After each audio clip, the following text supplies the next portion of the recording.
Hello and welcome back to my channel. If you know me either IRL or through this channel, you probably have a pretty good idea that I'm kind of passionate about Bengali representation. That's why today's video is so exciting because I'm joined by not one, not two, but three Bengalis as we talk about everything Bengali representation and Hani and Ishu's Guide to Fake Dating by Adiba as a part of launch week activities for this wonderful book that was released this past week. I'll let Adiba handle the summary of the book, but basically all you really need to know is that you should run, not walk, but run to your nearest bookstore to grab a copy of these off its shelves because it's just truly a hug in a book. So we're joined by Adiba, obviously, but also joined by Shubhangi Karmakar, who is the narrator for Issue in the audiobook, as well as Priyanka who is the author of the upcoming YA rom-com, The Love Match, out next year. While we chat, we're going to play Ludo, where I totally beat everyone. If you don't know, Ludo is a strategy game similar to Parcheesi, but as Priyanka likes to describe it, it's basically a decolonized version of Trouble, where up to 4 people take turns rolling dice and moving their 4 players clockwise around the board in a race to get all of their pieces home.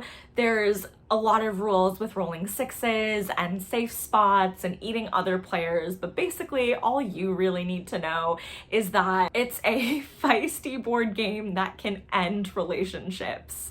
Or, you know, get an author off of your TBR. It is also a quintessential Bengali board game. Join me in congratulating Adiba on her sophomore novel. Hani and Ishu is an absolute delight, and I can't wait for everyone to read it. So settle in, grab a snack, bonus points if it's a Bengali snack, and enjoy this very chaotic conversation between 4 Bengalis. I think to kick things off, we should do round table intros. Just tell us a little bit about yourself and whether or not you consider yourself a competitive person. I'll kick us off. My name is Taz or Tazreen. I have the YouTube booktube channel Taz is Booked. I guess we will call on Adiba next for her intro. Hi, I'm Adiba Jagirdar. And first of all, I should say that I am really excited to have discovered Tazrin because I think you are the first Bangladeshi booktuber or content creator really that I found.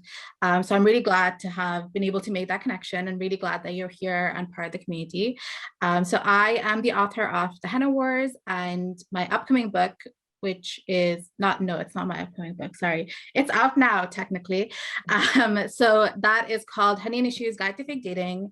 And this is the US cover, and this is the UK cover. And Hani and Ishu's Guide to Fake Dating is about these 2 Bengali girls, Hani and Ishu, and they decide to fake date, one of them in order to validate her bisexuality to her friends, one of them in order to become head girl and impress her parents. And as their fake dating turns into something real, they need to figure out if they're willing to make a few sacrifices to get there happily ever after. So yeah, that's me. Shubhangi, you're up next. Yeah, hi, I'm Shubhangi. I am Indian, Bengali, or well, some form of that anyway. It's kind of weird with partition. But yeah, so I'm a medical doctor now, which still kind of feels surreal to say. And I'm also lucky enough to be the voice of Issue for the audiobook of Hani and Ishu. So yeah, that's me. During lockdown, I really needed a creative outlet, and I love books. And I love reading them to people. I always have. I love the theater. I love plays. So I started streaming on Twitch, a stream called Once Upon a Pandemic. And for 150 days straight, I did 3 to 4 hour long streams. That was just me reading books out loud. And, it's always something that I was really interested in doing. And then when I saw Diva tweeting about her book, I was like, maybe audiobook reader now. Let's see. It's been a really interesting journey to do narration. I think it was really nice to narrate Ishu's part because I felt very represented, like not just in a community sense, but as a person. I felt like I had had a lot of the life experiences Ishu did, also as like a Bengali queer person who did the whole, fake dating. It also being undoubtedly one of my favorite tropes in young adult literature. Oh, yeah, I'm totally pretending. I'm not queer. What? That's crazy. So yeah, it's been a real pleasure to be a part of this book, and it's, and it's lovely I'm to meet other people who are Bengali of any description in literature. Like Bengali culture is so rich for literature, but it's so hard to, I guess, find the community of Bengali authors. For sure. And this is something that I think Adiba and Priyanka have talked about. This is something that's an ongoing conversation in my own life, but it really wasn't until I think like 2018 when Ruxana, The Love and Lives of Ruxana Ali came out, that I even knew that there were Bengali authors in young She was the adult. first one, I'm pretty Yeah. sure. Yeah. I remember like I was a grown adult at that time when I'd read it, and I just remember crying because it was the only time that like I found a YA contemporary that like spoke to me, not just with like the experiences that the characters were going through, but like because I saw my culture represented. I grew up and I didn't really read young adult contemporary books because I just couldn't relate to anything that was going on. Probably totally aging myself here, but that era of YA was like The Perks of Being a Wallflower and like John Green's heyday and like all that kind of stuff. And so when The Love and Lives of Ruxana Ali came out, and then, later with Adiba's book, The Henna Wars, her first one, and then now with Tashi Puyan's Counting Down with You, and I'm looking forward to seeing so many more books being put out, not only by the authors that have already published, but new authors like Priyanka. I personally always have hated like that inner child dialogue, but it's the first time my inner child's been seen. So Yeah. Mm-hmm. Yeah, I mean, like, I definitely relate to that. I mean, so I've always read fantasy, like high fantasy, and I write fantasy as well. But I've never really thought about why that is, but I think you're very right. Like, I don't think I've ever read a John Green book. I I think the closest I've ever come to reading a young adult thing would be like maybe Holes, which like we had to read for school. yeah. But I would never pick up something that's, in contemporary, like slice of life, coming of age stuff, because yeah, it just didn't make sense. But getting to record something about like Shoshirish in an audiobook is like this feels like home. Unpopular opinion, I'm not a big ISHU'S fan. So I'm sorry. Wow. I barely eat fish, so I'm there with you. Oh my god. I knew Priyanka was gonna say that. If I Yeah. had to choose, like I would not choose Shor Shailesh as like one of my top dishes, but I was like, well, it is like a very Bengali thing, so I should put that in the book. I should say just before we let Priyanka introduce herself, that just as there hasn't really been a space for like Bengali authors in YA, and now we're like carving out that space.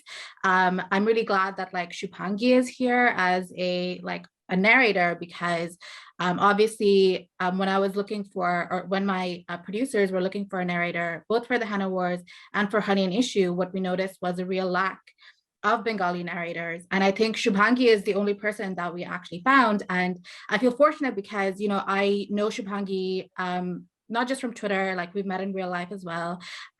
We live like in the same city. So, I feel very, very fortunate to have found them. So I hope that just like we're getting more Bengali authors, we also get Bengali narrators who get to voice act the characters in these books. Priyanka, would you like to introduce yourself now? Yes, I'm so excited to be here with all of you, and congratulations, Adiba, one of my favorite authors and people. So my name is Priyanka Taslim, and I'm the author of the upcoming The Love Match from Simon & Schuster's imprint, Salam Reads. The Love Match is a book with a primarily Bangladeshi American cast that takes place in the diaspora community where I grew up in New Jersey. It is a romantic comedy. It also deals with a bit of fake dating, and the official summary I hope is coming up soon. let's launch into the game. I'm apologizing in advance because I feel like I'm going to have some sort of technological snafu with this screen recording. So please bear with me. Before I let you guys all in, Shubhangi, your avatar looks like Amitabh Bachchan. Like, I mean, you could describe me as an angry young man, I have to say. Oh, he does look like Amitabh Bachchan. He's like older. I thought it was like a doctor with a mask on their face, but yes, I guess we see what we want to see. Yes, I would definitely relate to angry young man. That is a mood. Okay, so right, we are in and it starts quick. So as we are timing out, I got a 6 on my first roll. Ooh, amazing. Yeah. So the dice is at the bottom, as you can see. Okay, you're just getting all the 6. Yeah. There we go. Okay. Sweet. As we get our bearings. Okay, Shubhangi. While we are playing, I will kind of walk us through our questions. I know you explained Hani and Ishu's Guide to Fake Dating a little earlier before, but it comes out in 10 days from now. And so I was just wondering, if you had to pitch your book in 10 words, what would they be? I would say it is Bengali, queer, about friendship, about friends, about microaggressions. I don't know how many words that is. I think we're up to 6. Okay. Also, sorry, interject, but you're timing out. Like your dice is rolling. Oh, sorry. Oh, you're totally fine. Do I have to, I don't know, like, do I have to do something when my dice is rolling? So once you move, you can move once you've like, the dice is rolled, you can move your pieces. So it'll click and choose which one to move and it'll click and yeah. Okay, now I got it. Okay. Okay, so I have 6. And then just sweet and funny and fake dating. Those are my 10 words. Love that. I maybe would also venture to add family, like good and bad. I think it's a big story about how we relate as Bengali family structures. Like, I think that's a really nice part of what made the book really special to me. Yeah, I would concur with that. I personally loved seeing the sibling rivalry between Ishu and her sister. That was not that I have a sister, but that was one that I know that a lot of people could relate to. So I think that's been one of my very favorite concentrated on the game now. I love how I was like, oh, I'm not competitive. Now I'm just like my Ludo game. Yeah, I'm very scared that I'm about to. Oh, no, it's fine. I'm okay. Oh, okay, you survived. That was a close one. Oh man. Oh, okay. Hani is very uncertain about who she is, whereas Ishu really did remind me of Nishat from your first book in the way that she was very certain about her identity and worth in a white setting. I think the vast majority of the Bengali diaspora, especially in the States from my experience, there we go. They can relate to, wanting to be accepted by their peers. And I was just wondering, because Hani's friends, unfortunately, are objectively terrible. They are microaggressive to full out racist and very homophobic. Was this experience of Hani's something that you yourself have experienced and then thus inspired you to write? Yes, for sure. Like these kinds of microaggressions, I think they're familiar to a lot of us, not just in the Bengali diaspora, just, if you're a person of color. I think it's something that is unfortunately very common. And actually, Hani's dealing with toxic friendships. Honestly, when I was writing it, I wasn't sure why, when I was writing the book, everything seemed to be coming to me very easily. And then after I finished writing it, I realized it's because it was almost cathartic for me to be writing this book because of so much toxicity that I had faced in a lot of my friendships and my relationships. So Sorry. You're totally okay. So, No, each of us multitask as well. Yeah, it's difficult. So yeah, actually, I've actually written a little bit about some of the toxic friendships that led to writing Honey as a character and her friendships. It's going to be out with We Need Diverse Books, hopefully around the time that the book releases, and I'm excited, to share that. But yeah, for sure, it came from a very personal place. So would it be safe, and this question's for everyone, but right now, Adiba, would it be safe to assume that out of Hani and Ishu, you identify with Honey more? Honestly, no, because Okay. because I think a lot of these things that I faced was when I was younger, and especially when I was like a teenager or in university. So Wait, thanks. You don't disappear if I go on your square? That's crazy. I know, that's nuts. Like, what's the point of this game if you're not actually beating people? It is the tame version. Oh, you can't eat people? Yeah. I thought, Wow. I'm so upset. That was like the first thing to me. I was like, why can't I like eat someone? Oh no. Oh man, you should have. I would have like thrown up my Steam version. Oh no. You can definitely beat people. This is just strange. Yeah, I think it's the white person version. Oh boy. Okay. Well, you're so right. So for anybody who's watching, like our Ludo is much more vicious than this. Like this Very is like much the polite microaggression version of Ludo, where we just like say when you somebody, but don't actually do it. Oh, this is sad.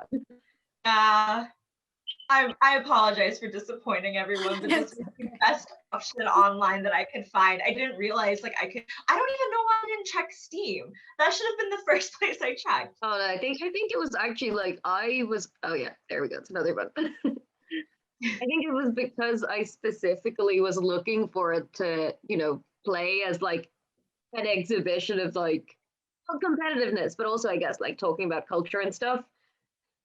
And I had to have one that was particularly vicious. Okay, makes sense. I'll definitely have to check it out now, though. Sad that it's not going to be available for this event. But I think wait. Did I eat someone? Did you? Oh no, you're both in the same spot, I think. Yeah, like I don't know because I thought that's the safe spot, I believe, the star. What is the word? I only know, you're Guti. Yeah. Because I saw the green Guti was here. Yeah. Oh, but now it's gone. Like players. No, it's there. Okay. It's on your foot. Anyway. No, I did. I just ate one. Oh, yes, you can eat someone. Yes. See, there was just two green, and now there's 3 green inside. There. Now I'm scared. I'm so close to. You're scared there. I don't understand how you ate one. Because that's your first gun. I'm not sure, but I'm not gonna rock the boat. If that means we can be eating players, it's fine. It's fine. Like no, you can. Okay, you can definitely eat people because who is? Oh, Shubhangi, you're green. Yeah, you have more greens all out. of your green out, I think. Yeah. Yeah. Sorry. No, all of your greens out. I think all your. I think you had all of your players out. No, I only had 2 of mine out, but yeah, one of them went back in. Oh, it's fine. I will get my revenge, and it will be sweet. We shall see. I'm in it to win it. No, but kind of going back to what you were saying, Adiba, I definitely relate to what you said. I feel like me as like a teenager was definitely Hani, but I think once I got to college and I started kind of immersing myself a bit more with the culture, I kind of got past that whole rejecting like your identity phase.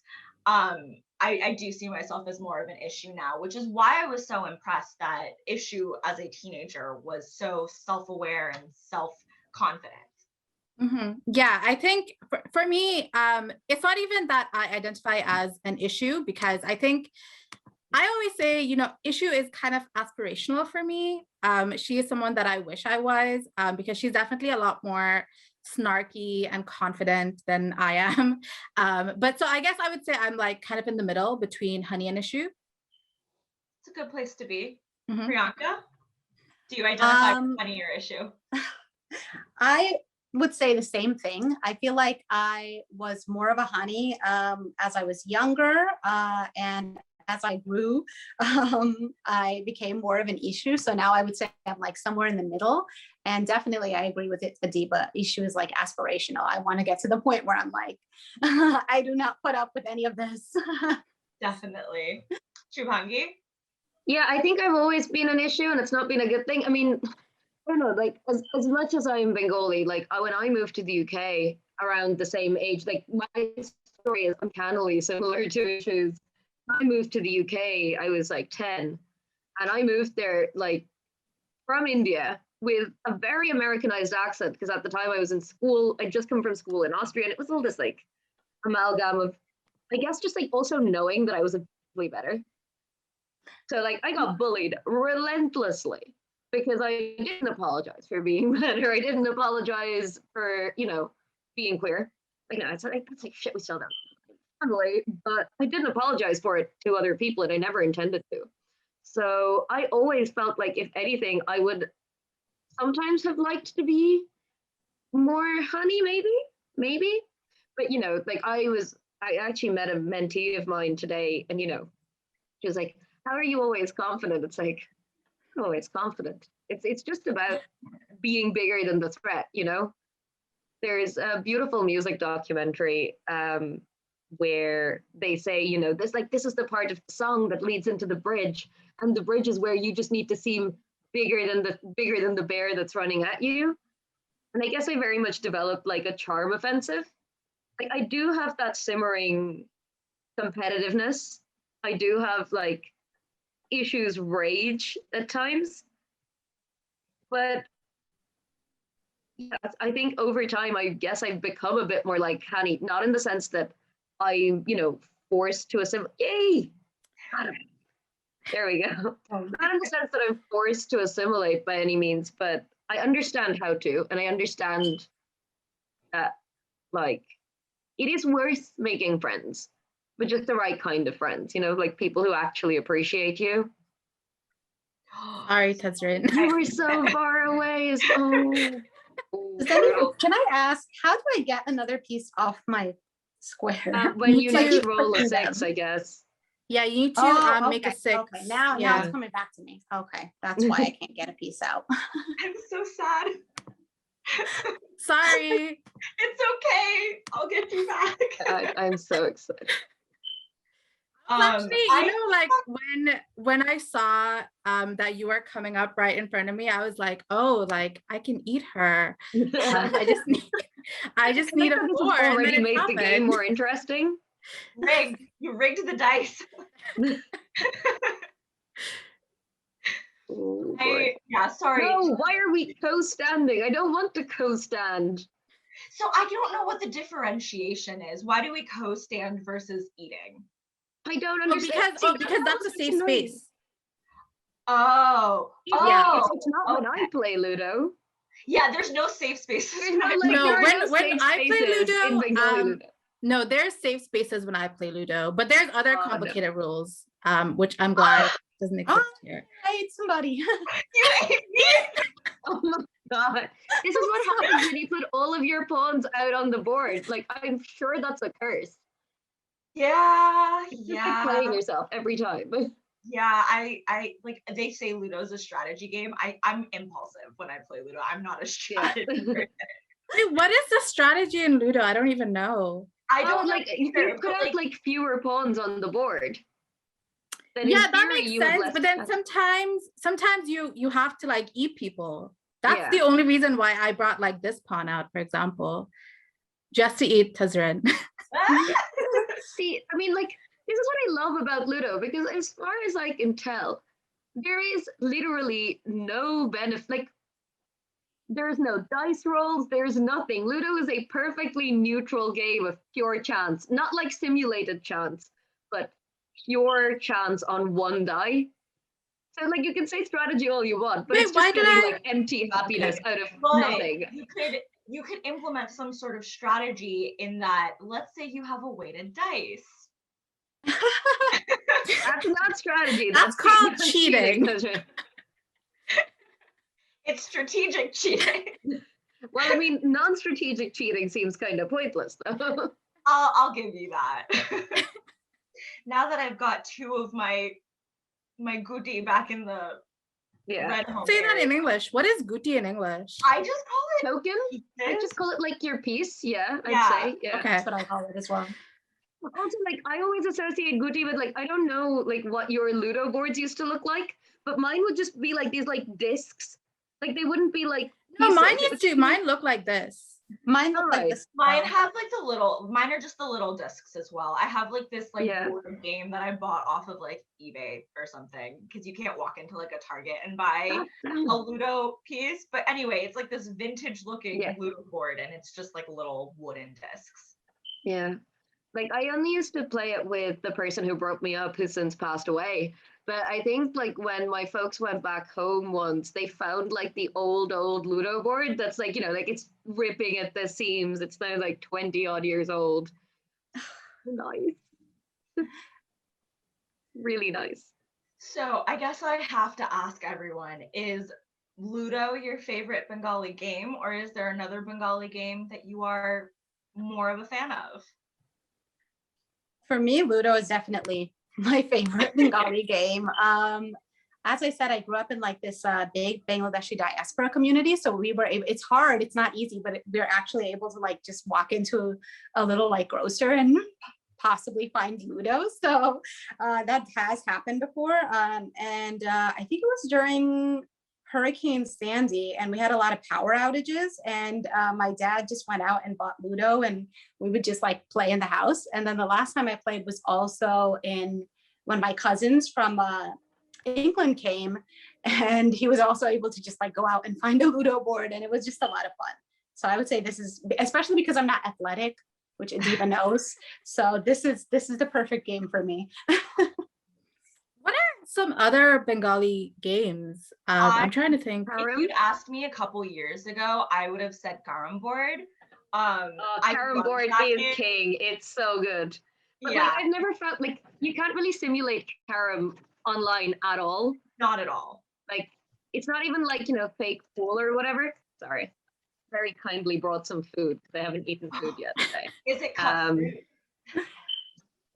But yeah, like carom is absolutely king. But I think Ludo is just like, it's nice. It makes me happy that even after all these years, Ludo is something that I can play now. Oh, sorry, Tazreen, you're going down. Wow, she's getting like the brunt of it.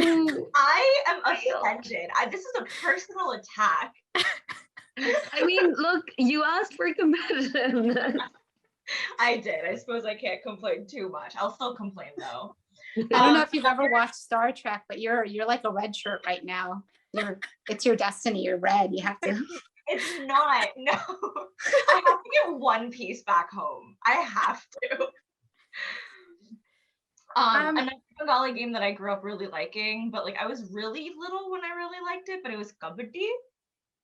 Yeah. I think I played Kabaddi when I was like in school in Bangladesh, but I've completely forgotten like how to play it. I don't know if I was like any good at it. I'm assuming I was very bad at it actually. So I would actually say Ludo as well, because I remember playing like carom board. I remember playing Kabaddi as well, but Ludo is the one that I have actually played consistently, even after I left Bangladesh. And like the last time I played it was at my brother's wedding, which was like 3 years ago, I think. And we were all in Bangladesh, and it was late at night, and everybody was getting like super competitive, as you do. So yeah, I think I would say Ludo. Like, pretty much all in consensus. So I think Trinity actually, like college here, has a Kabaddi society. Oh, but really? I also just feel like it seems to very much attract the rugby types. And I'm like, I really would not like my husband to be by a rugby lad who just fancies playing Kabaddi. So I'm like, maybe stay away from that for now. Did everybody else grow up with like snakes and ladders right on the back of their Ludo board? Yes. Yeah, I would say Ladders that's is, like, also great. I don't know if literally that on the other counts as a Bengali game, but I love playing snakes and ladders Oh, too. it's so good. It's also just more fun because I was talking about like different board games with my coworkers a few weeks ago, and they were saying how like they liked Chutes and Ladders. And I was like, well, Snakes and Ladders is more fun. It's the exact same Yeah. game, but like aesthetically and just, I don't know, like conceptually, it's so much better. Like I'd rather have to slide down a snake than a slide. Yeah, I think for me, it's just like a very like Indian thing, for better or worse. I just like it. You know, it's Yeah. like, I don't know if any of you have like your childhood boards, or even like I guess boards that you have now, but just that kind of like hand drawn snake aesthetic. It's No, if just you go to Bangladesh, like those are the only boards that they sell, like in the yeah. whichever shop you go to. And Mm. I'm pretty sure like every time we go, we always somehow lose our ludo board and stuff. So we always have to buy a new one. And it always looks like that. Yeah. Like I remember, I mean, I don't know what it's like in Bangladesh, but I remember even like going on trains, you know, like the little like concession stands on trains, you could like get like little travel Ludo boards. Oh, they were just, but I want to go on a train again, like in India or Bangladesh, because like dad now works a bit more in Bangladesh. So like they have more of a reason. Like I think dad's gone back to Bangladesh more than he has to India in the last few years. Just like go on a nice long train and like sleep on the rickety like bunker things. Oh, I'm coming up behind you, Shubhangi. it's okay. I'll take a train. Pressure's off of me. So Adiba, you moved from Dhaka to Dublin when you were 10 years old, right? Mhm. So what was your experience growing up as Bangladeshi in Ireland, and how have they, like beyond the obvious, have shaped your writing today? Hang on. I'm trying to see if I can get Shubhangi. Yes. How very dare you? My indignation was undercut by my muting. And then I immediately went inside as well. Rude. Okay, so I think for me, and this might be like your experience, because I feel like it's kind of a universal experience for a lot of Bengali people in the diaspora. My experience has definitely been like just being perceived as Indian. Actually, even the other day, like yesterday, I had a photographer come to take some photos of me, and he was like, oh, like, where are you from? And I said, Bangladesh. And he said, oh, right, so India. And I was like, no. And he was Irish as well. So I was like, it's kind of like you being asked if Ireland is basically like the United Kingdom. And he was like, oh yeah, like I'm really showing my ignorance. Which is like, obviously, I don't expect everybody to always know everything about Bangladesh, but it's just such a common thing. And then a lot of the times people won't even like try to understand that Bangladesh is Bangladesh and it is not India, and that, you know, we've had our independence, our war of independence, our language movement, all of these things that make it super important that we gained independence, and everything that like feels very close to us as well, because it was like our parents, our grandparents who lived through it. So, you know, that's definitely been my experience. And I think as a result, oh no, revenge. I have to do it to you. So I think as a result of that, I actually had like two stages of you know, being an Irish Bangladeshi person. And the first stage was definitely being like a kid or a teenager and kind of rebelling against my culture and my religion, and just kind of wanting to distance myself just because I felt like, oh, like it's not good to be these things. It's better, it'll be easier for me if I'm not. And then the second stage was kind of being very like unapologetically Bengali, which I guess is what I am now, because, you know, at a certain stage, you have to come to realize that, and, you know, a lot of it is to do with the fact that people are becoming more accepting. And in Dublin, we are becoming more cosmopolitan, to allow me to be more unapologetically Bengali. But yeah, I think that's where I'm at now, where I feel very, very proud of being Bengali, very proud of being Muslim, and very proud of having this very specific identity that I do. I definitely do resonate with that. I throughout my teens had like this period where I rejected being Bangladeshi, and I was resentful of a lot. I hate bringing this up, and it's definitely something that like I definitely need to come to terms with, because I feel that since it's such a universal experience, it's not really worth talking about how it impacted me like individually. But being Muslim American, growing up in a post 9/11 world, there's so many different microaggressive things that you just internalize, and as you're growing up you just want to remove yourself from. So it took me until college until I became, very unapologetically Bangladeshi. I identify with that a lot, Tazreen, and it's because we both grew up in the United States diaspora. That was very rude. Oh, well, I mean, with 9/11, I don't think you No, want to. sorry, I meant my booty got eaten by Tazreen. Okay. Not to No, your experience, sorry. Okay. I identify with you too, but in different ways.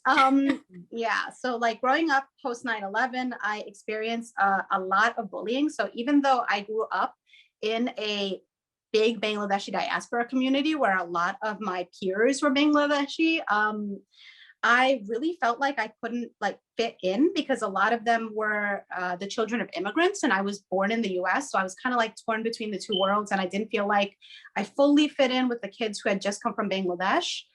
They had their own specific culture. And then I also didn't feel like I fit in with the kids who were here, who are non-Bengali, because I experienced a lot of racism from them.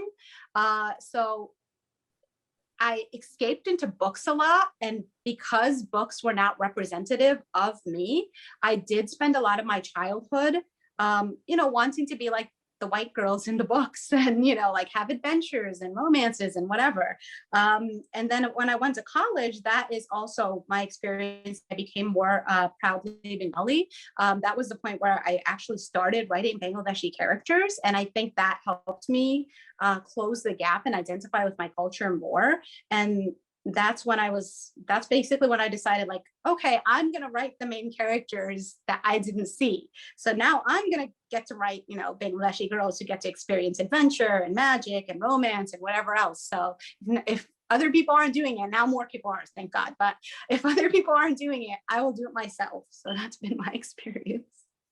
That's such an interesting, I guess, connecting thread between all of the Bangladeshi authors that I've read so far.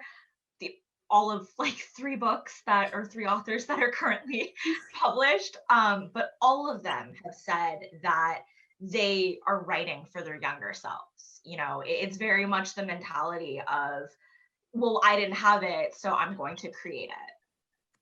And that is so commendable, because I just remember reading these books and feeling like so, not just like feeling seen myself, but knowing that these books are going to be there for future generations of Bengali kids to read and to refer back to and feel seen. It's so incredibly important. Yeah. I mean, I guess my experience of moving and stuff, I find it very interesting to hear your flip side of it, Priyanka, because I was the only person in my whole school in the UK who was a migrant child. Like everybody else was extremely second generation culture. And also it's weird because Bangladesh has a, Bengali culture and a national culture. Everybody would just lump me in with the Indian girls. I found I related a lot to that segment in Hani and Ishu where it's and I just thought the two brown girls would hang out. But with Indian culture, it was always the Gujarati clique and then the Marathi cliques and stuff, or the Sikh girls. It's fine. Obviously, I grew up in Punjab, and my parents are from two very different Bengali cultures. So I get it. But I just never felt like I fit in. I never had a sense of identity. Obviously outside of school, through temple or just through getting to know people, sure. But it was always my dad's parents, my dad's friends who were also a lot younger than him. So I never really had peers. Like I'm effectively like an auntie now to my dad's friends' kids because his friends are like a decade younger than him. I never knew anybody like me. And I think in some ways it made it easier to be, I guess, a lot of other things that I am as well, because it kind of made it easier to be open about being disabled, to be open about being queer, because I really felt no cultural affinity to being Indian. I really saw it more as just like this thing that restricted my life in so many ways. But I think now it's become more important than ever to be who I am. Like when I moved to college, I finally started actually doing what I wanted to as a kid and like reading and writing in Bengali. I was born with speaking it, but never had to read or write it in Punjab. Like I learned how to read or write it. Like I discovered my great granddad's letters to his son, that are written in like beautiful Bengali cursive. And it just struck this very particular, I guess, need or desire I had to be affirmed for all the parts of me. And the parts of me, like, I struggle to identify as Indian. I have done for a very long time, and I still do. Yeah, like I struggle to identify as Indian because like the India I left and the India my family would have worked for, which would be a very secular India, hasn't really existed for a very long time. But it's nice that I can identify as Bengali and speak up about identifying as Bengali, as like talk about the caste system and what being low caste is like as an experience and how that's impacted my life. Regardless of where I go and what I do, it's effectively like a stain on my name. And it's been really nice to go back and take some assurance from the fact that, like, if I'm going to be honest about myself, there's, yes, when you're at home and stuff, people can stop you from being Bengali and queer or whatever. But at the end of the day, now nobody can stop me from doing exactly that or being exactly who I want to be. I'm really liking that. I'm really liking just not having to deny a part of myself because that feels like the only way I can coexist. You should never have to deny who you are. Oh, yeah. And I'm really sorry that was your experience at first. And I'm very glad that you're in a place. Oh my God. I won. Priyanka won. And I came in second. Darn. Gosh darn. Made a comeback. I almost made a comeback. But I think that's why stories like Hani and Ishu's Guide to Fake Dating are so important. Especially not just looking at it through a diaspora lens, because I think a lot of the sorry, you're struggling so hard right now that I'm probably gonna lose. But just looking at it from a lens of, exclusion between the two Bengali communities, the Bengali-Bangladeshi community versus the Bengali-Indian community, I've always found in my experience, and this might just be with the group of people that I grew up in and around with, but there always tends to be some sort of exclusion between Bengali Indians and Bengali Bangladeshis. I remember being in college, and when I was president of BSA, I would always like to think that I advocated for the inclusion of Bengali Indians in BSA programming, but I always remember hearing from other people that, well, there's an ISA for that. So I'm so sorry. I didn't do it on purpose. Likely story. So Adiba, my question to you, I guess, is what inspired you to write from the dual perspective of a Bengali Indian and a Bengali Bangladeshi? So what I really wanted to show, I think, is the diversity of being Bengali. And I think what really spurred me on as well was the response to the henna wars, because even now, basically on a weekly basis, I will be tagged in like Instagram posts or Twitter, and people will be like, oh, this book has great Indian representation, or here's an Indian author. And I'm just like, how can you read this book, which is literally all about being Bangladeshi, and still make that mistake, you know?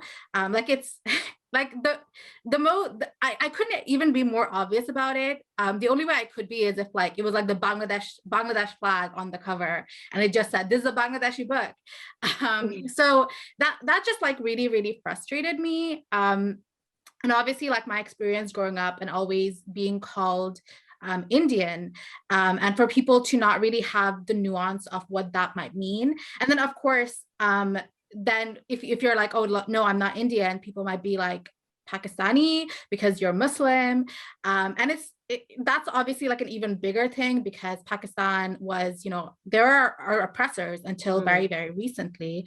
So I just wanted to showcase the vast diversity of being Bengali, to the point where, you know, it's not just about being different in your personalities, it's literally about being different in your nationality, and how you can be so different in your Bengaliness, but still also be quite similar, because, you know, we share the same culture, we share the same traditions, we share the same like languages.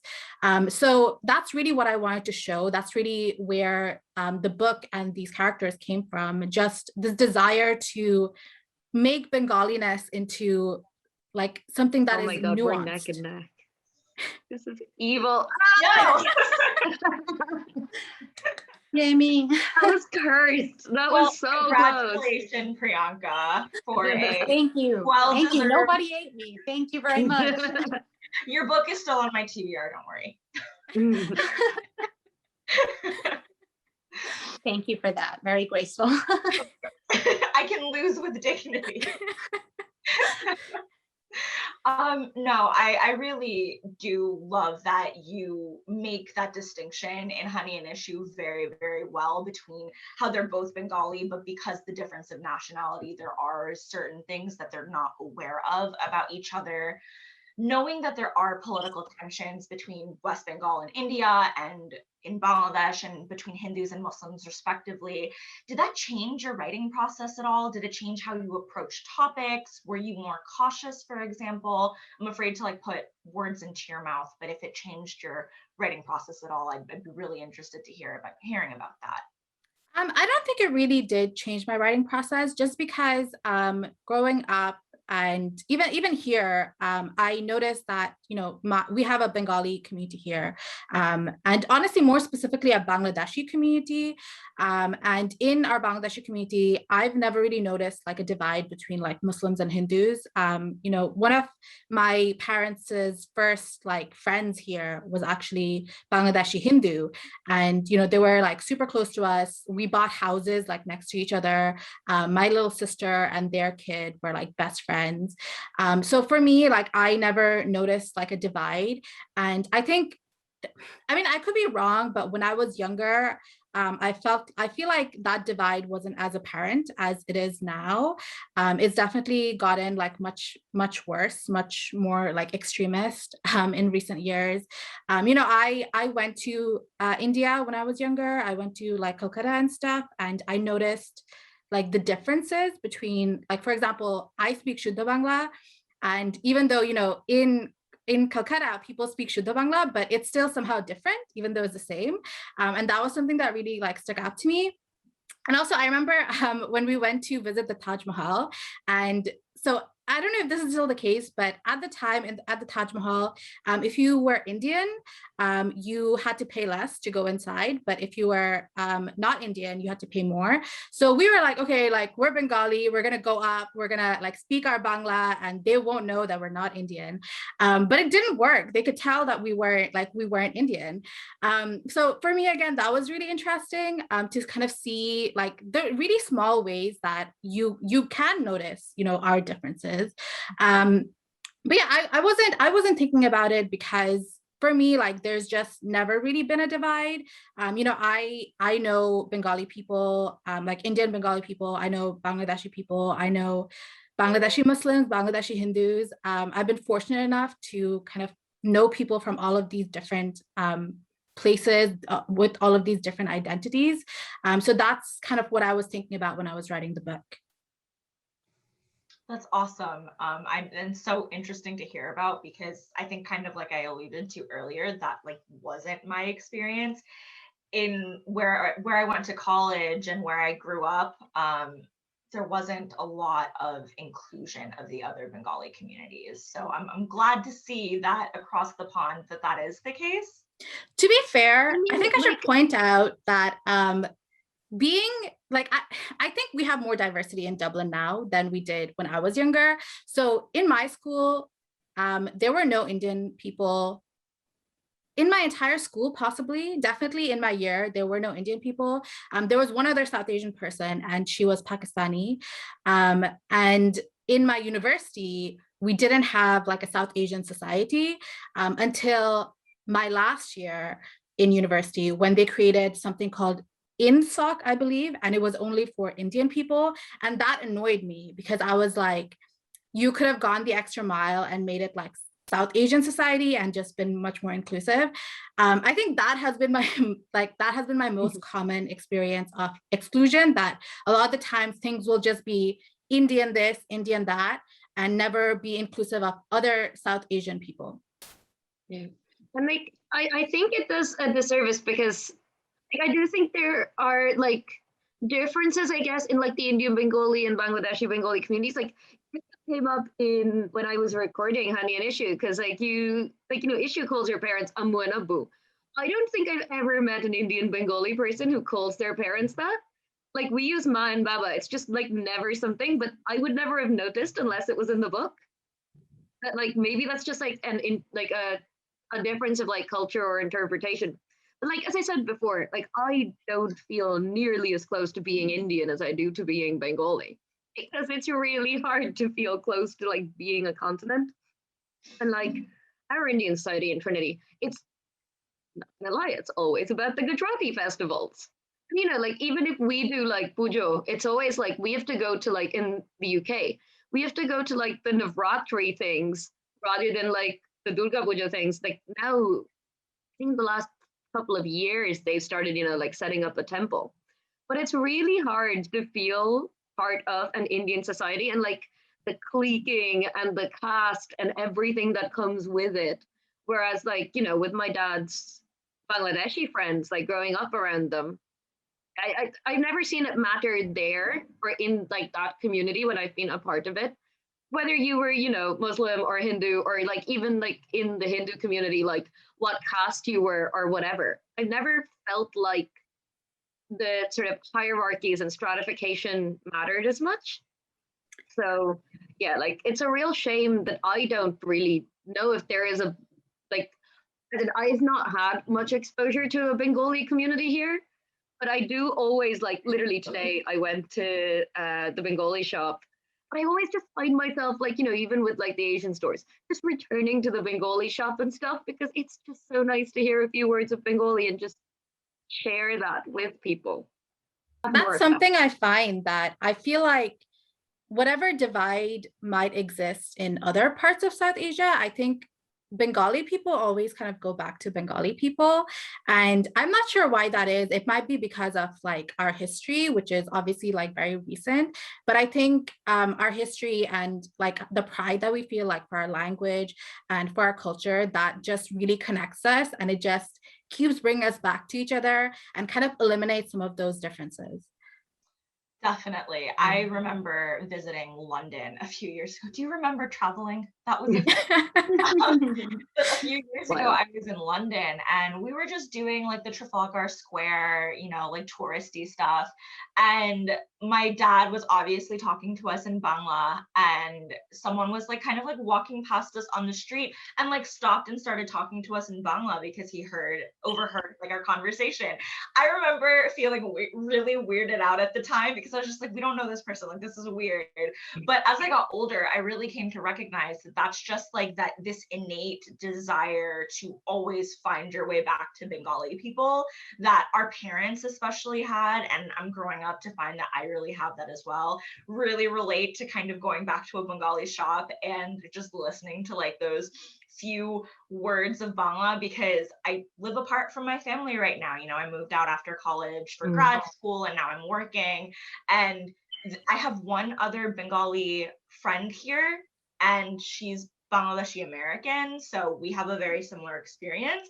So we chat with each other in mostly English with a couple like Bangla words thrown in. So I'm always feeling like I'm missing, like overhearing the language, or like going into somewhere and like smelling like all of my favorite foods, and that sense of community. It's just, it almost feels like it's lost for me right now because I'm just so far away from it. Yeah, like I haven't seen my parents in 2 years, but I will hopefully get to go see them maybe week after next. Like it'll only be for a week, but I'm so excited by the prospect of like, obviously because I've moved around a lot, like I have a lot of languages, I have a lot of code switching and accents, but I'm so excited to like go back and speak Bengali with like Bengali accented English. I always find like, you know, especially when I used to go to Tripura, because like they speak very like Silheti Bangla there. I'd come back, if it went for a week, I'd come back and English would start sounding wrong. English would sound like somebody speaking Bangla wrong, and I would get so confused. That's I've been grown up, as I mentioned, in like this big, like I would like to say, I don't know, Tasmin, if you know about Paterson, New Jersey, or if you have I any know about family there. that. Yeah. So that's actually where my debut is set. And I'd like to think of it as like one of the most Bangladeshi places in America, because I think other than New York City, it has like the highest Bangladeshi population. And the thing about New York is that it's just so big that pretty much everybody can say, oh, you know, the most amount of, you know, Albanians are in New York, or the most amount of this are in New York, or whatever. So it doesn't feel the same to me. Whereas Paterson is just like very Bangladeshi. We have like, you know, like Little Bangladesh, and we have like a whole community called Little Bangladesh, and that's where my book is set. So even though it's a very diverse place, it mainly focuses on like the Bangladeshi community there. And I still live with my parents, and so like I'm just surrounded by the Bengali community, and it's just been my experience that like, you know, anywhere you go nearby, because there's such a big Bangladeshi population, like you could go to the mall in a nearby city, and the same experience that you just, you know, mentioned about England, that happens here all the time, where like you're just with your family and then somebody will be like, oh, hey, you're also Bengali, and you know, I hear you speaking Bengali over there, and like then they strike up a conversation. And so there's a lot of jokes in my book about like, you know, like Zara's mom's like, oh, well, why don't you know this other Bengali family, because I know everybody, so why don't you know everybody? So, but I will say, because it was a specifically Bangladeshi diaspora, I didn't have a lot of exposure to Bengali Indians, but my mom has a friend who is Bengali Indian, and she seemed to feel like drawn to our community, because even though she's not Bangladeshi, there's not a lot of, I do think like Bengalis are drawn to each other more, maybe more so than drawn to other Indians, because of our shared language and the fact that we actually like fought for this language. So I think that does unify us in ways that maybe other subcultures can't connect to as much. So I just really kind of wanted to quickly interject just in general about your writing, Adiba, that in all of our conversations about diaspora experiences, whenever someone thinks about the Bengali diaspora experience, at least for me, and this might be like my very westernized view having grown up here, but you think of either the Bengali American diaspora experience or the Bengali like England diaspora experience, not necessarily even like UK as a whole, just England. So I love that you're writing about a Bengali Irish experience, because, you know, we really need as many more voices that we can get in this space. And I think you're really providing, you know, a new diaspora experience that people can learn about. Well, we can still obviously relate to as well. Yeah, no, you know, for me, like we were speaking about before, about, you know, writing for our younger selves. like I think that's really prevalent in the fact that I am writing about the Bengali Irish diasporic community, because I've definitely had conversations with my friends and even my agent, speaking about, would it be much easier for me in the publishing world if I was simply writing to a Bangladeshi American experience? And essentially, it would be easier for me because that is kind of like the known experience. That is the one that publishers like to publish. I mean, actually, they don't like to publish Bangladeshi anything, but if they had to choose, that is the one that I guess feels more relatable to them because it is American. So it's definitely been an upwards battle, in the same way that I get called Indian, or my characters get called Indian. I also get called British, and I get told, like, oh, this is an author from the UK, and I'm like, nope, Ireland is an independent country. We also fought a war of independence. So yeah, that it's definitely been breaking down a lot of doors, but hopefully that means, for people who want to write about other diasporic experiences in the future, I hope that it will be less of breaking down those barriers. And I hope that will be the case for me as well in the future. I have two more questions, and this next one is aimed at both you, Adiba, and Priyanka. But I was wondering if you guys had any words of wisdom for any Bengali authors that are looking to be traditionally published. Do you want to go first, Pri? Sure. Okay, I'll go first. I would say the main thing is just to, and this is like very cliche writer advice in general, but like I would say particularly to Bangladeshi writers hoping to become traditionally published, to just not give up. Because I've had a long, strange journey to success. And I would say like at this point, like my career is, on the rise, and there's other things that I'm excited about coming up, hopefully, but it took a really long time. It wasn't a quick journey for me, and I have like other books that didn't even like make it to submission, and it was like very disheartening for a really long time, because especially like during the querying journey, and I would say like that's one of the most difficult parts, at least for me, because you just don't know when you're getting rejected, whether you're getting rejected because of blatant like undercover racism, or if you're getting rejected because of the quality of your work. And it's just really hard to like even be able to tell that. So then that makes it difficult for you to go back and decide, do I revise? Do I work on something else? Do I give up? Do I keep going? So I would say just continue to keep going.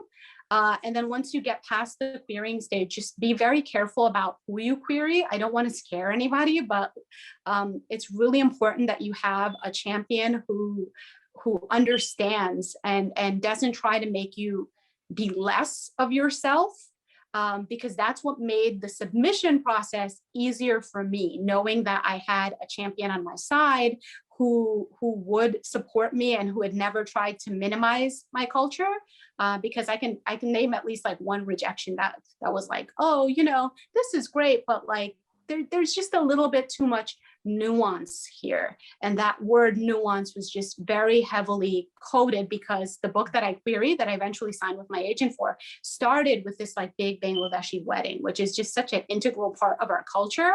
And actually my debut starts with a wedding too, because it's just such a big part of our culture. But you can't have, I feel like you can't have a Bangladeshi book or Bengali book without like the wedding somehow being a part of it. No, not at all. I love that all of these Bengali books are, they're being so unapologetically Bengali, because there are, one thing that I think I was seeing on Twitter or something like that, it was a while ago. I don't remember the exact exchange, so I couldn't say who it was, but I was seeing that like in terms of just like books about other experiences in general, like it's very difficult for a reader to ascertain like what certain things mean without like a glossary or something like that. And it just made me think about all of these Bengali books that are, you know, integrating Bengali food names or like a little bit of like Bangla here and there into like the speech. And for me, it was always very obvious with context clues if it was about like another culture that I'm not a part of. Context clues were everything in understanding what that scene was. So it never really made sense to me whenever I would see kind of like the discourse in publishing and just reading and like bookish communities in general that people won't understand, because I just vehemently disagree with that.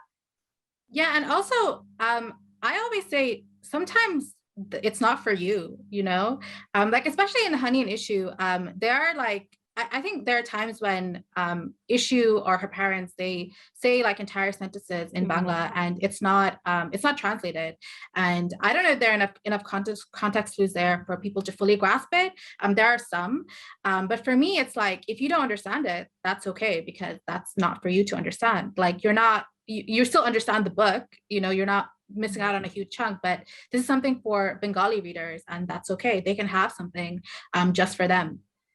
Yeah, like I found those parts really good to record as well. Like I can think of moments where it's like, you know, it's an emotionally like fraught like section of the book or whatever. And then you're like, in moments like that, I really appreciated those sentences being in Bengali, because that's what my parents would have done. That's what I would do.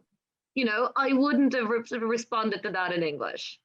I absolutely wouldn't have. And it doesn't need translation. Like, I think it would have been quite galling if I had to like sit there and be like, oh, yes, this sentence, open bracket, whatever, you know? It's just not, like, this felt very real to me. And I really, really appreciated that. And I mean, look, like I'm not in the book writing community at the moment, but I am in like an opinions writing community. I know I do journalism and I'm a columnist.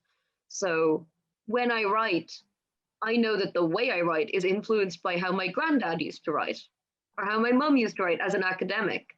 So I think, you know, on the other hand, if you're writing experientially, if you're writing a novel, why not? Like, you know, why not make it truly about how we feel and how we live? I actually love that. It might not be for you is totally valid. And I think that should be normalized a ton more.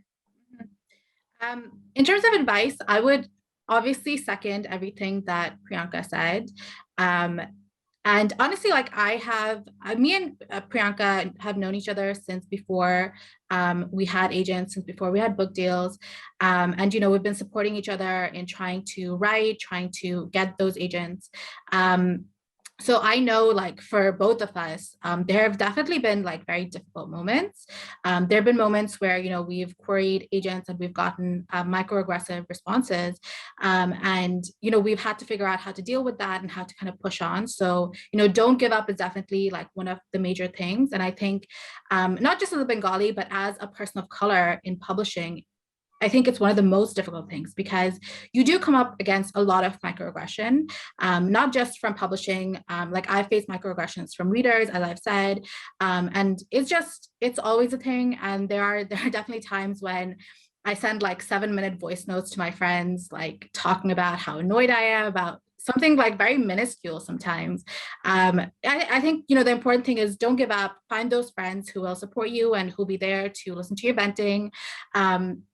Ideally, you know, if you're a Bengali, you should get some Bengali friends who understand, because I think having Priyanka and, you know, we have other Bengali friends who write as well. That's been really great, because we go to each other for, you know, advice. We go to each other when we get stuck on like cultural cues and things. The amount of times that I've gone to Pri and our other friend, we have a group chat, and I'm like, what is this word in Bangla? Can you explain? And that's obviously like really, really helpful. The other piece of advice I would give is to not feel pressured into disappearing into South Asia, because I think this is a pressure that all of us feel. I remember Sayantani Dasgupta kind of spoke about how initially when she wrote The Serpent's Secret, I think she had written like a lot of the words in like like Hindi almost, like how people would read it in Hindi. And then she was kind of like, well, you know, I'm Bengali, why am I writing it like this? And then she kind of changed it. And actually, I had the exact same experience with the Henna Wars. I initially wrote all of these Bengali words in like Hindi, and then I was like, but like I understand that like English speaking readers will understand this better, but this is not how I say it. And I went back and I changed it. And you know, I think this is something that we always have to keep doing. And it does get frustrating, but it is worth it, because it means that, you know, the further we go, more in the future, people will recognize us as Bengali, and people will recognize these things as specifically Bengali, and we won't just disappear into being South Asian. We will be recognized for being Bengali. Mm-hmm. Disappearing into the South Asian culture just in general just hits really hard for me, because in college, when, you know, I finally stopped being a teenager essentially, and I started, you know, really embracing my identity again, I found myself swinging really hard into like adopting Pakistani Hindi type of like culture and language cues, because a lot of the peers that I had were from India or Pakistan. So even something as simple as saying like tea, I would always say chai instead of ja, because that's what people understood. And I even got like a few friends from like Pakistan who would be like, well, why do you say ja? It's like jai. And I'm like, well, it's not for me. So It's That's tough. 100% Yeah. been my experience as well. When I sold my book, I did actually have a lot of like chai and other spellings that are not Bengali. And then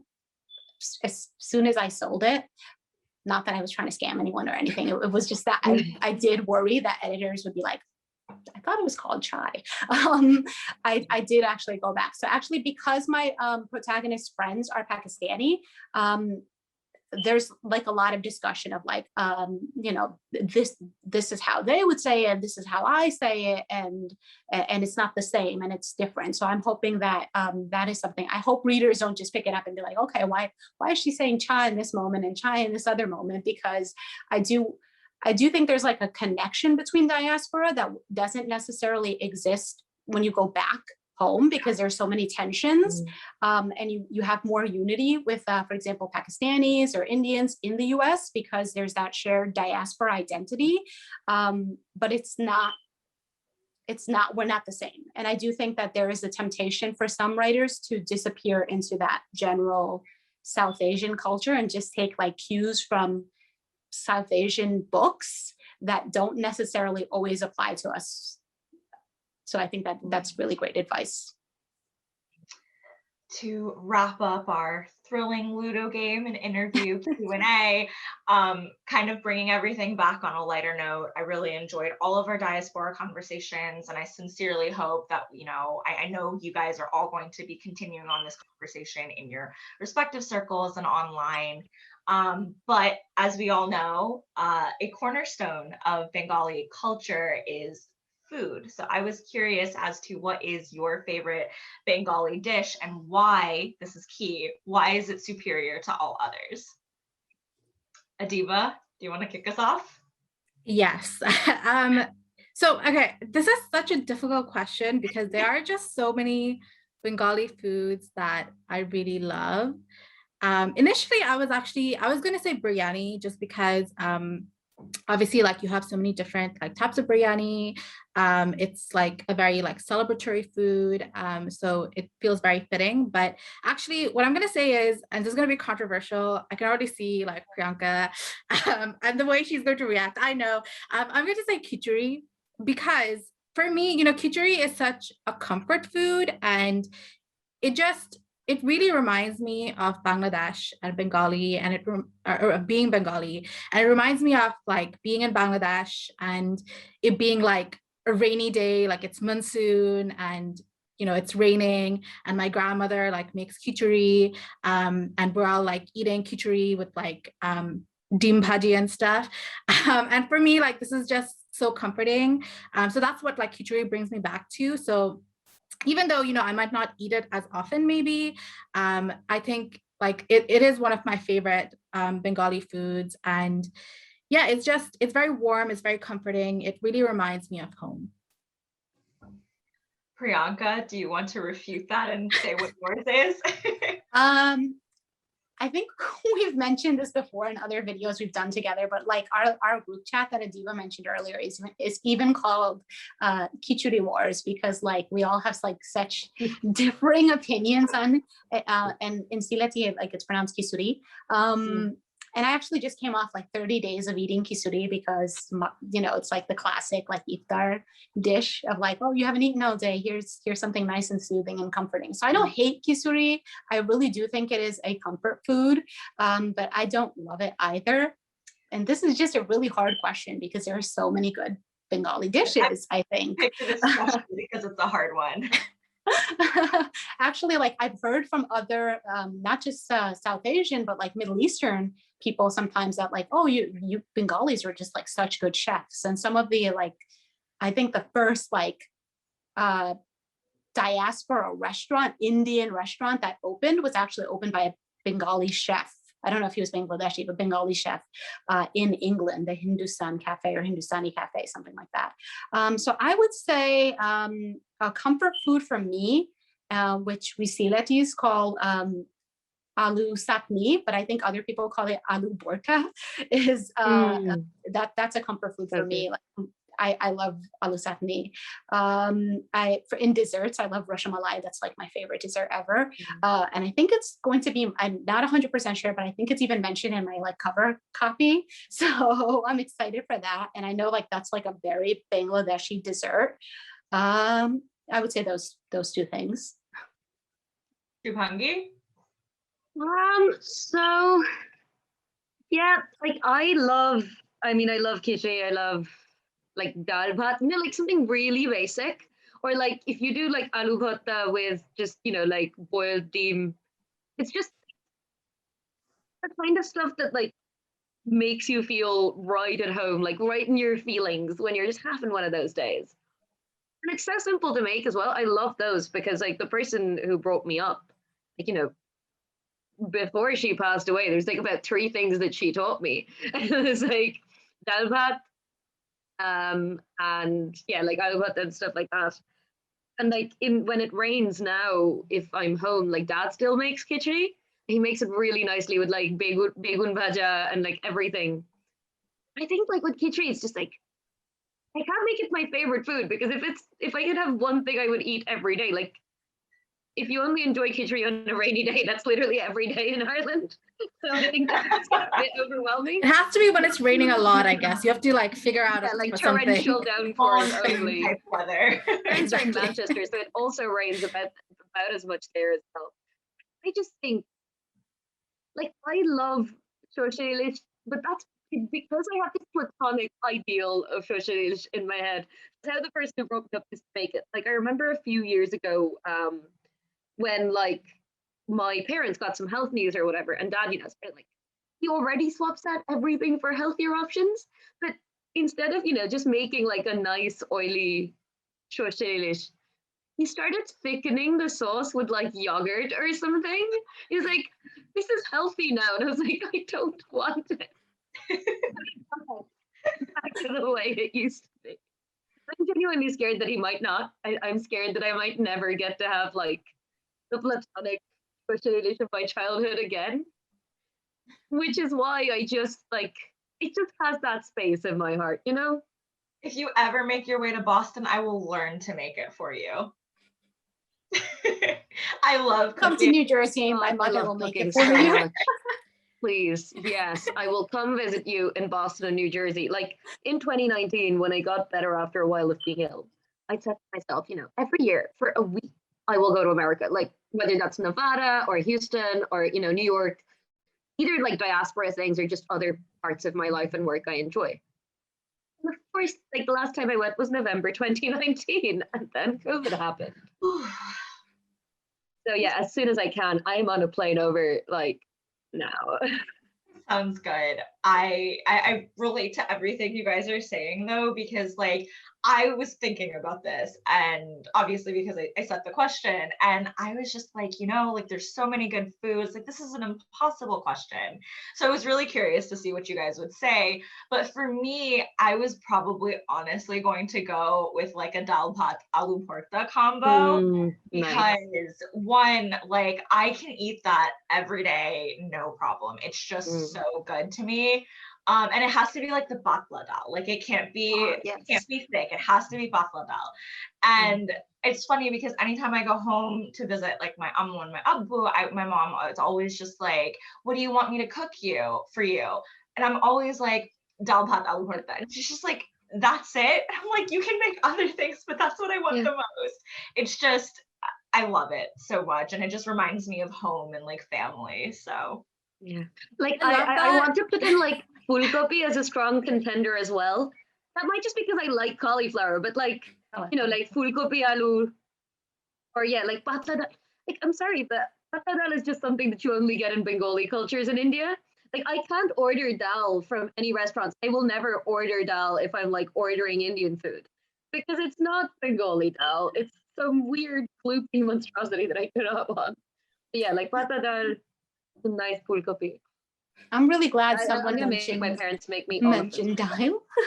Yeah, me too. Because I was like, as soon as Shubhangi said it, I was like, oh yeah, dal. Like, I think this is why I love Simple, khichdi so much, staple. because it's dal. Like, Yeah, it's dal bhat, just exactly. mixture. Yeah. I think like anything with dal, I'm there. Mm. This is why all Bengali people have gout. And I think actually the great thing about dal is that you can change it up in different ways. Like my mom puts like the orange peel in it, and that's nice. And you can season it with different spices and just a bunch of different things. So what is it? Now I can't remember the name. Shatkura. I love shatkura. I think we talked about how I don't like. I love shatkura with dal. I think it's very telling of our culture that one of the most famous like Bengalis right now is Nadia from the Great British Bake Off. I love her. Yeah, me too. I also love her. Honestly, like I have this dream because obviously my third rom-com, Don't Fall in Love, is all about like baking. And I have this dream that Nadia will read it, and then like I'll just be like, oh my God, Nadia, I love you. But anyway, I think oh, sorry, go on. Yeah, I was gonna say, like, look, so like I've definitely been asked by like food writers if I want to contribute Bengali stuff, and I struggle to think of Bengali food as recipe based. I do really struggle to be like add like 5 shutki bats and like whatever, like these tiny specific. Our parents like cook with andas, Yeah, I was just gonna say, like my mom always being like, andaj with the dal. I'm just like, what does that mean? I don't have any andaj. Yeah. I think it really speaks to the differences between like a vast part of India and Indian culture and Bengali culture, because I think like what my dad always says to me is like Bengali food is like panta bhat. And the reason why that is obviously because that was all like farmers could eat back in the day, and that's really like where our food comes from. It comes from like disparity, which isn't like really true for I guess a lot of other parts of South Asia, probably not just India. So I think for that reason, like our food is very different, and it is like lighter. And I think all of the answers that we gave to your question really speaks to that, because all of us gave these really kind of like these answers that are very basic, very like homey almost. And yeah, I think that just really speaks to how Bengali we all are, I guess. Yeah, putting like a Western lens on it, I've always seen like Bengali cooking in like the South Asian diaspora as more like rustic, if that makes sense. That's exactly the word I was going to use. And actually, I love, obviously, like we all love Nadia. She's amazing. But I think like I felt represented in cooking shows. Surprisingly, it's like that Leonardo DiCaprio meme where he's like pointing.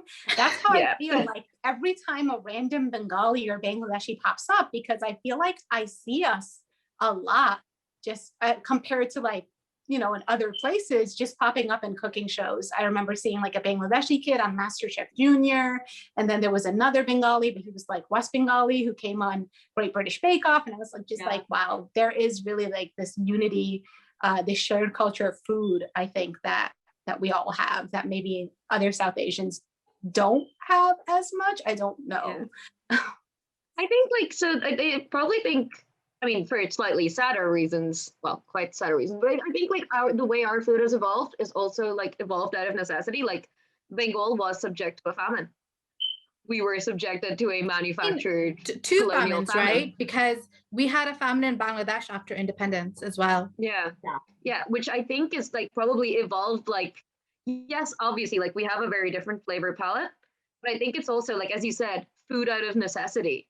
We've potentially evolved the way we eat to be like, yes, like it can be super extravagant, but you can make biryani as insane as you want. You can make like kasha mangsho, whatever, you know, like our street food can be very exuberant, but it doesn't rely on the richness to give it flavor. It like, I think in many aspects of like creativity, whether it's art or literature or food, I think we are very good at like weaving something very intricate just out of like the sentiment that's put behind it. And like the food is very much like an expression of how you feel, but nourishing yourself, or how you would like to feel, like nourishing yourself with something that feels comforting or that feels spicy or feels indulgent, you know? It's a lot more adaptable like that. I really like it. And I think like going off that as well, I love how it's like your last question, we're just going off about food for like hours. But I think as well, Bengali love language is very much food, because I know like for my family, it's like, if I'm sick or whatever, it's all about food. Or if you want to give someone a present, it's all about food. If you want to say thank you, it's all about food. Like it's always just about food, you know. It's like what the parties that we have, like it's always surrounding food. We're always talking about food. It's just such a massive part of our culture. Now that I'm getting more and more motivated to like actually edit a food anthology of Bengali writers. I'm hungry right now. I'm also hungry right now. Before we all go off to grab a snack or a late lunch or whatever, I just want to say thank you to everyone for playing Ludo with me, watching me lose extravagantly, and just, you know, talking about the Bengali diaspora experience. I loved having this conversation. I really hope that a lot of people can take a lot of things away from it, because I think we talked about some really good points about, you know, what it means to be Bengali in the Western world. Adiba, congratulations on Hani and Ishu. I'm so excited for the world to meet them all. And, you know, I think there's some really valuable conversation pieces on microaggression in there, wrapped up in a warm and fluffy romance, which is what we all love. Thank you so much. And thank you to you for hosting this and, you know, organizing everything as well. So thank you. Thank you for being a gracious host who is gracious and lost at Ludo. I appreciate it. I lost on yes, her. Thank you so much. This was a lot of fun. Congrats on the first place. Thank you. I love how I could have beaten you if like. It was so close. In my head, I was like, oh no, I have to win before Adiba. Get one. Because you were stuck there for so long. And I was just like, oh, I can beat her. But no, I couldn't. You're close. But you're not competitive, right, Adiba? You're totally not competitive at all. No, I'm not competitive.